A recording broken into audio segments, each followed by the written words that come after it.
सौम्य education seated class में मैं Sunaina ma'am आप सभी का स्वागत करती हूँ। तो स्टूडेंट, आज हम लोग जानेंगे वंशानुक्रम के नियम। तो वंशानुक्रम के कितने नियम है, क्या आपको पता है? नहीं पता है? चलिए कोई बात नहीं, मैं बताती हूँ। वंशानुक्रम के 3 नियम है। ठीक है, कितने नियम है बच्चे? 3 नियम है।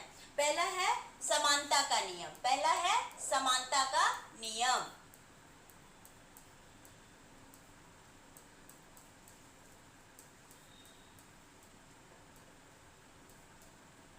यानी कि लॉ ऑफ इक्वलिटी। तो ये समानता का नियम क्या होता है? यानी कि जैसे माता पिता वैसे उनके बच्चे। ठीक है, इसका एग्जांपल हम क्या देंगे? जैसे माता पिता, जैसे माता पिता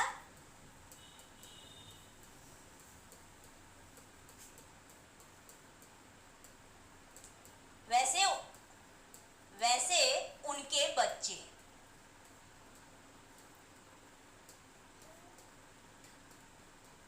तो इसे हम क्या बोलते हैं? समानता का नियम बोलते हैं।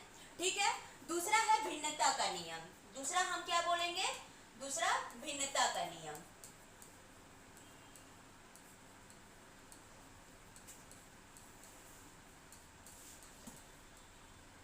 यानी कि लॉ ऑफ अनइक्वलिटी।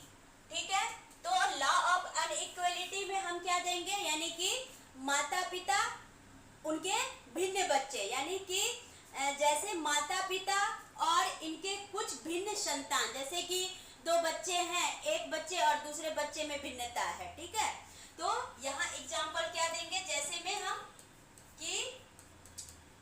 हम एग्जाम्पल देंगे कि माता पिता के भिन्न बच्चे, माता पिता के भिन्न बच्चे। चलिए अब हम लोग तीसरा देखेंगे, प्रत्यागमन का सिद्धांत। ठीक है, तीसरा आ जाएगा प्रत्यागमन का सिद्धांत। प्रत्यागमन का सिद्धांत, लॉ ऑफ रिग्रेशन। ठीक है, प्रत्यागमन का नियम देखेंगे। तो प्रत्यागमन यानी कि लॉ ऑफ रिग्रेशन क्या होता है?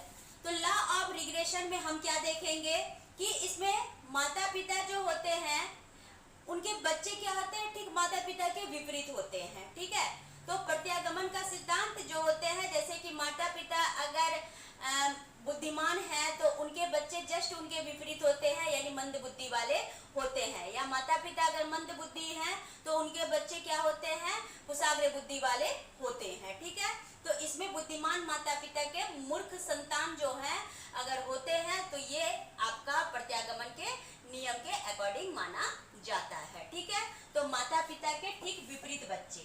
एग्जाम्पल में हम क्या देंगे? माता पिता के ठीक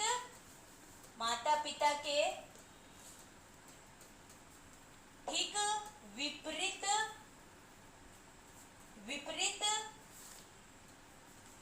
बच्चे, यानी बुद्धिमान माता पिता के मंदबुद्धि बच्चे। ठीक है, जैसे बुद्धिमान माता पिता के